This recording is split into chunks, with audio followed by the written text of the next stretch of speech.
Hi, I'm Dan Kubisky. I'm the co-chair of the Society of Professional Journalists International Community. And we got some pretty bad news this week from Hong Kong, and we're going to talk about that briefly with our friend Francis Moriarty. The news is that the Hong Kong Foreign Correspondents Club has canceled the Human Rights Press Awards this year. Francis is in a unique position to talk about this because he was the founder of the Hong Kong Foreign Correspondent Club Press Freedom Committee. And with the Hong Kong Foreign Correspondents Club, Amnesty International, and the Hong Kong Journalism Association, they created these awards for human rights and press. So, Francis, just basically, what's your take on this announcement from the organization that we were both very active in many years ago? Well, it's very depressing. It's personally distressing. I can understand some of the reasons why they did it, and I can't say that I'm entirely surprised. Um, but I have to note that 8 members of the Press Freedom Committee resigned from the committee, and one of those people also resigned her position on the FCC board over the issue. So it's a big deal, and I can understand why the decision was taken because, as you will know, the Foreign Correspondents Club is a large organization. We have 100. They have, I should say now, I'm in the United States, uh, have around 100 employees and previous employees who maybe have some sort of retirement fund or whatever. And you have to think about the staff. There's a very strong relationship between the staff and the members of the club. And in 2003, when a million people in Hong Kong took to the streets to march against the government, the staff and the members went out and marched together in that procession. And the ties between are very great. So I'm sure that a big factor in making the decision that they've made is to protect the staff and to try to keep the club working and to keep them working. So there's a human side, and I've just before speaking with you received a note from a person whom I know very well in Hong Kong, all the way back to the days of the beginning of the Human Rights Press Awards, who you said right now so many people are suffering economically that it's people are really focused on that and elections and all that other stuff are being put on the back burner. There are people who just don't have money to go to the doctor. They're wondering where their next meal is going to come from. And to go to the doctor is a big deal anywhere, but in a place that has socialized medicine, which Hong Kong does, to have to worry about the equivalent of about $6 US that you would need to go to a hospital for care, is you've really got to be suffering. So that's the context in which this decision takes place. I wish that the club had taken a stronger stand, but I'm not there, and I'm hesitant to um, second guess people who took part in that discussion, and it must have been wrenching. Um, so much of this seems to come back to that national security law that was imposed on Hong Kong by Beijing. And there's been a lot of discussion since Monday when the FCC announced the closure of or the secession of the awards. Can you talk a little bit about what you've been hearing from your friends and colleagues back in Hong Kong on how much this national security law has been playing a role in hurting the discussion of press freedom and human rights? Well, it's hurting human rights, it's hurting press freedom, and it's certainly hurting political development. All sorts of people who used to be members of the legislature, for example, have been serving prison terms. One of them just got released the other day, Young Sum, former vice chairman of the Democratic Party in Hong Kong, and he looks about 30 pounds lighter, and his hair has gone white, and that's the effect that going to prison can have on you. And there are many examples of that. So it's had a huge effect on everybody in Hong Kong. And of course, it's been the position of the government in Beijing that all problems are ultimately material problems. I happen to disagree with that, but that's their view, and they want Hong Kong to just focus on material issues, and I'm seeing echoes of what's happening in Ukraine in this, because Ukraine is being bombed back to the Stone Age, but by a government that wants people to focus on the most fundamental things of life, like life, death, and trying to keep body and soul together. And I think that without bombs, that same sort of path is being pursued in Hong Kong. It's to get people off minds off politics, leave the politics to the party, and just focus on making money. And now the need is so great, people are focusing on the very basics of life. Do you think that there will be the possibility of bringing these awards back anytime soon? Once you close something down, it's hard to start it again. And having started it at the beginning, I know how much work went into making everything happen. I mean, when you decide to start in awards, and you know you've been involved in awards, you've got to think about what are the rules, and who can enter and who can't, and what area of geography, what subject areas are you going to include, what would the awards themselves look like, what are the rules, how do we judge, who are the judges, what standards do we give them to work toward. It's a hell of a lot of work, and there's a lot to be considered. So people who've not been through that every year um, would have to reinvent the wheel, and it's a lot to do, and it takes a lot of commitment and an outlay of money. Frankly, I mean, let's just say a lot of us put a lot of our own money into these awards at the start. There was no budget for them. Now there is, or there has been for the club, but at the beginning, no. And so reinventing the wheel is hard work, and whether it would be invented again, I don't know. Obviously, I would like it to be, and certainly the journalists who've received those awards, they've made a big difference in their careers and in their lives. Um, and The quality of journalism is, I think, definitely improved over the 25, it would have been 26 years that these awards have been running. Um, I'm back in the United States now. I'm not involved in the operation of them. But obviously I have an investment of basically a quarter century in their Right. development and care. Now, it's implied in some of the reporting that I've seen out of the area that because the Stand News uh, received so many awards, and this is a news organization that shut down out of fear of the national security law. Anyway, the implication is that because so many awards were going to an organization that had to close because of the national security law, it almost made it necessary to stop the awards. Do you go along with that line of thinking, or do you see different issues involved Obviously, here? I think there were a lot of issues involved. Stand would have been a proximate issue, and the fact that they got so many awards, or any awards, maybe one would have been too much. You never know. But let's remember, the FCC has been targeted on other occasions. Its lease has been threatened on the building that it has. Its vice president was forced out of Hong Kong and not allowed back in, over because he just happened to be sitting in for the president on a day that someone who was a representative of a Hong Kong independence political party spoke at the club.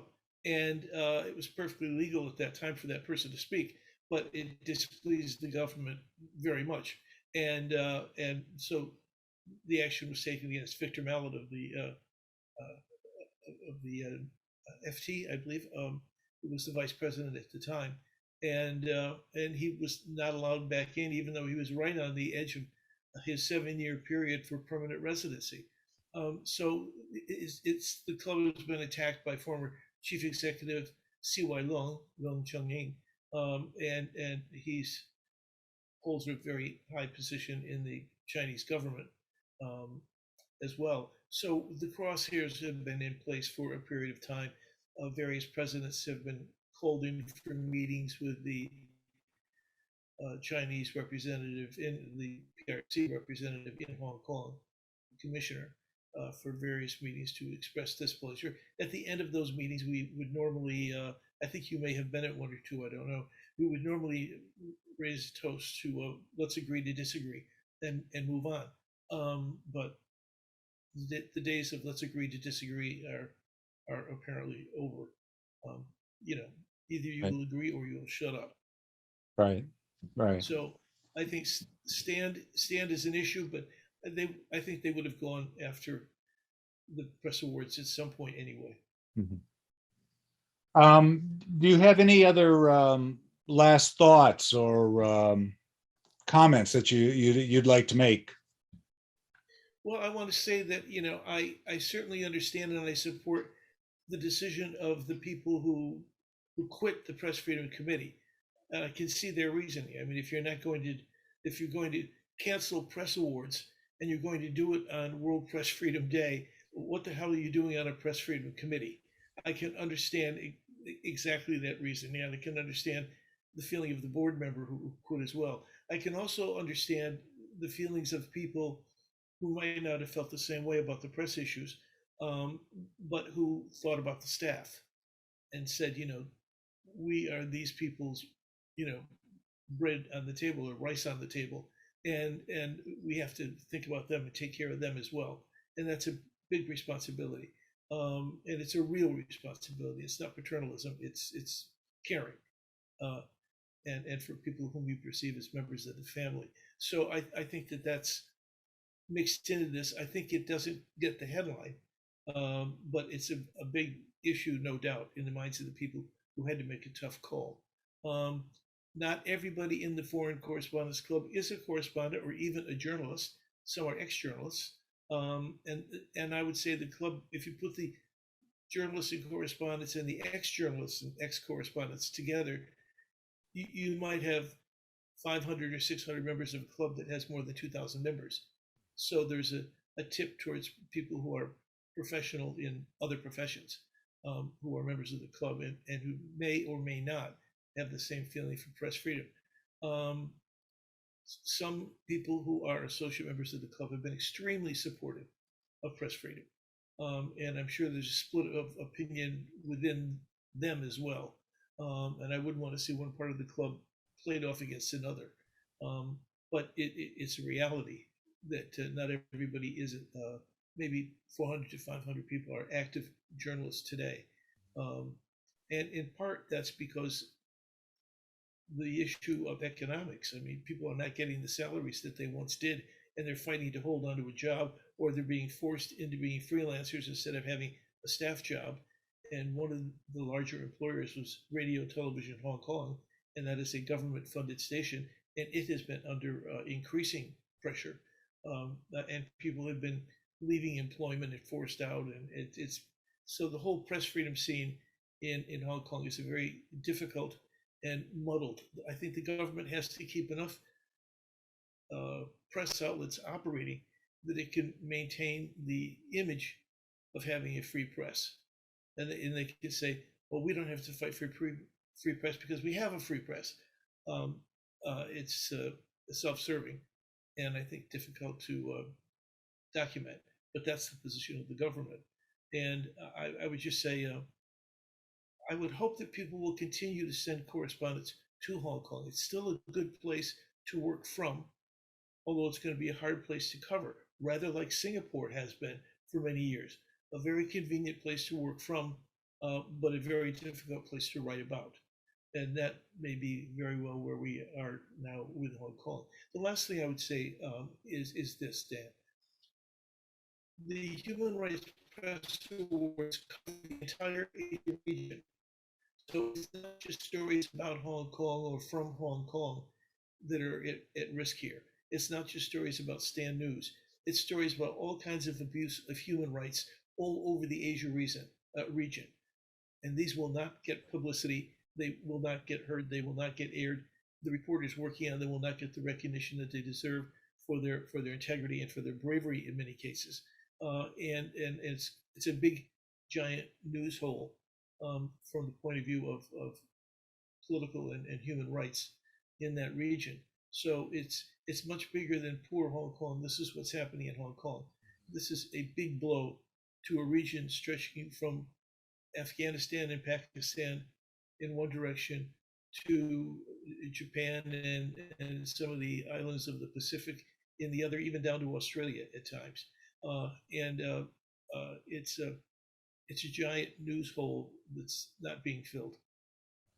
Yeah, I remember the years when I was in Hong Kong, and actually I was on yours was the first committee I joined when I joined the FCC.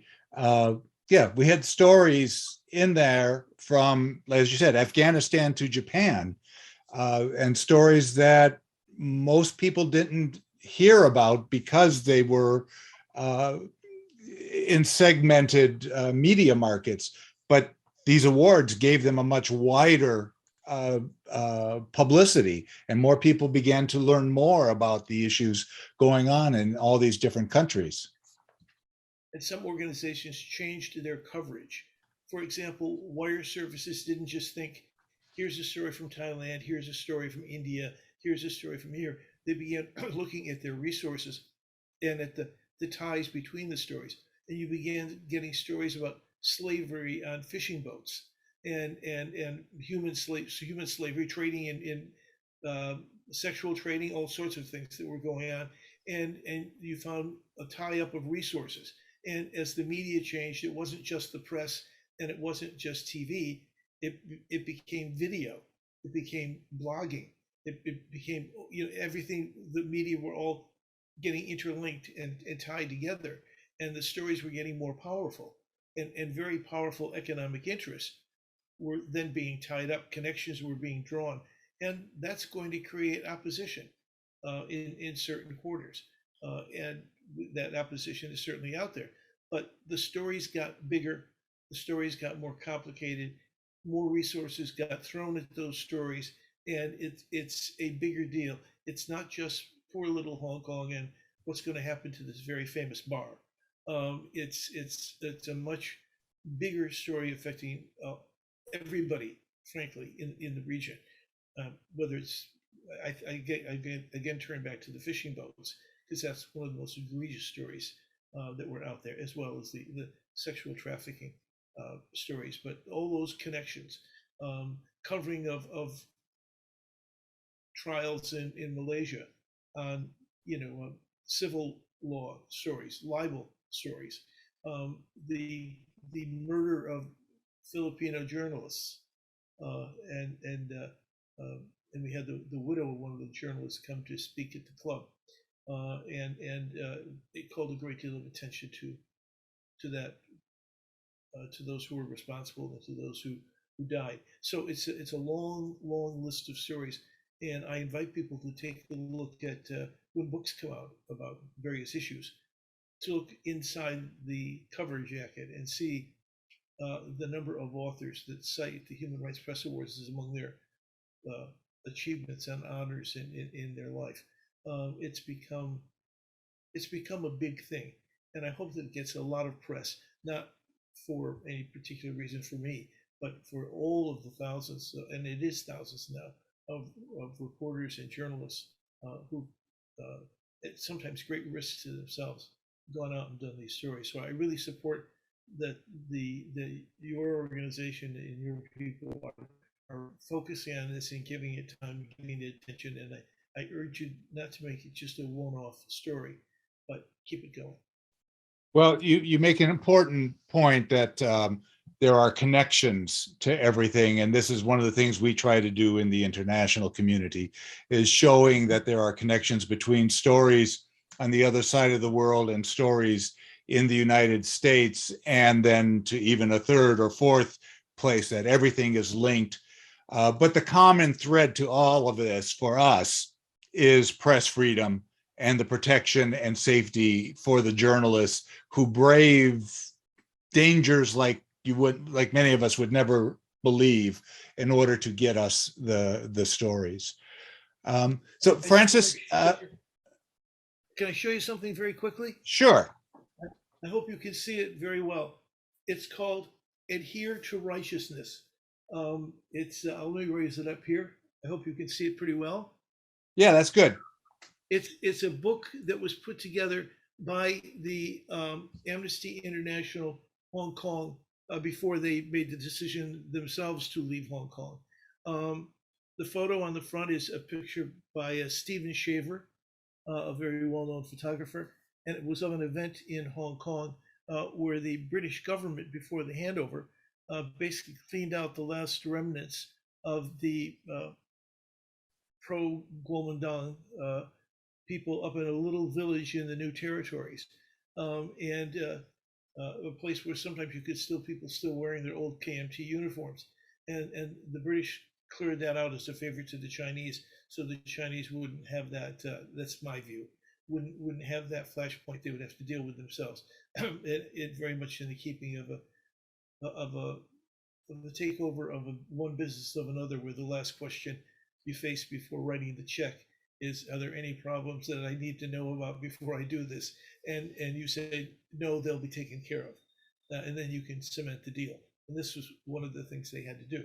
So this book, Adhere to Righteousness, was produced by Amnesty, and it's in English and in Chinese, and it's the history of the Human Rights Press Awards, and how it got put together and why it got put together. And it explains what Amnesty's role was and what they saw it as, the FCC and also the Hong Kong Journalists Association. And the Hong Kong Journalists Association is in an existential moment as well. Will they continue to persist? They're not an organization that has a lot of resources, for sure, but whatever little they have would probably be taken away. The FCC has more resources. Just to focus on that point, we've got X millions of dollars in Hong Kong dollars in resources available to the club that's been accumulated over the last 50 years. But you cannot, by virtue of the laws that operate governing the Journalists Association, the FCC in Hong Kong, you cannot wind down and distribute money among your members. It's not a shareholding organization. You have to do something with the money. So the government could easily step in if they found you and charge you in violation of the law, the national security law. They could seize that money, and there goes your backing for finding another home. There goes your backing for Human Rights Press Awards or other awards. There goes maybe security for your staff and their retirement programs. There are real consequences that are out there in addition to press freedom, and the club had to factor all of those in, and it would, if they actually moved to close the club down, there would be a question of a little puddle of resources there that the government could dispose of, but the club could not. And so there are going to be a lot of very serious questions being asked internal to the organization about how do you protect people while protecting free speech.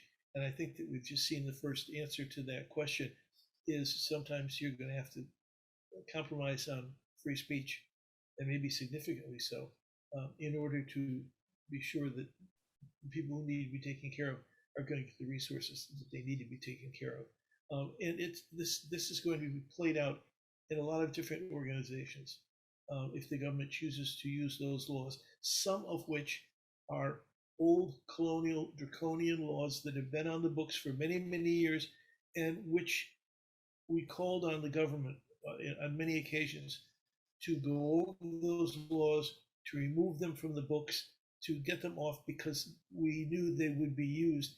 And some of them were even worse than some of the laws that would have been proposed.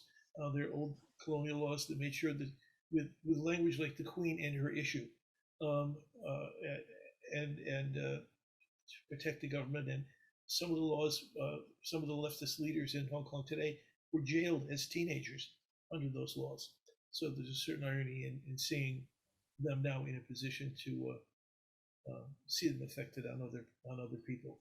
So it's a bit of a complicated story, and it needs to be written. It needs to be reported, and it's a story larger than, oh, this old wonderful bar with colorful stories and Vietnam era, and it's white mischief and all this other kind of stuff. It needs a deeper dive than that, and I'm really grateful that you're giving your members an opportunity to take that deeper dive. Yeah, there's nothing black and white in Hong Kong. That's one of the first lessons I learned there, 20 something years ago. And we hope to be able to keep bringing more information about what's going on there and putting it in the proper perspective. And Francis, I want to thank you very much for taking time off from your busy day to just talk about the Human Rights Award, what those awards mean, and putting those awards in the actions of the FCC board and the previous award presentations in a perspective that I think most people can fully appreciate and understand. Amnesty has pulled out of Hong Kong. Right. The Hong Kong Journalists Association is truly at an existential moment. I mean, for all I know right now, somebody could be making the decision that let's close down the office and call it a day. Right. About 2 weeks ago, they announced they were trying to figure out whether they would be existing. Yeah. And this is true for other organizations that are involved with rights or labor issues. All the things that the Human Rights Press Awards focused on as subject matter are now facing these kinds of moments. But again, I want to thank you for the time to address your members. Not everything is black and white except your shirt, and I appreciate that a lot. And I wish I could extend to people my wishes for a happy Press Freedom Day, but I can't in the circumstances. I can only express heartfelt concern, but I leave it to other people who pick up for themselves what we picked up 26 years ago, which is the monitoring of press freedom, the threats to press freedom, and honoring people who do the hard work of getting out into sometimes physically dangerous situations and reporting on what needs to be reported. That's something that SPGA can certainly assist with, and it needs to be done now more than ever. Again, thank you very much. I appreciate your time. My pleasure.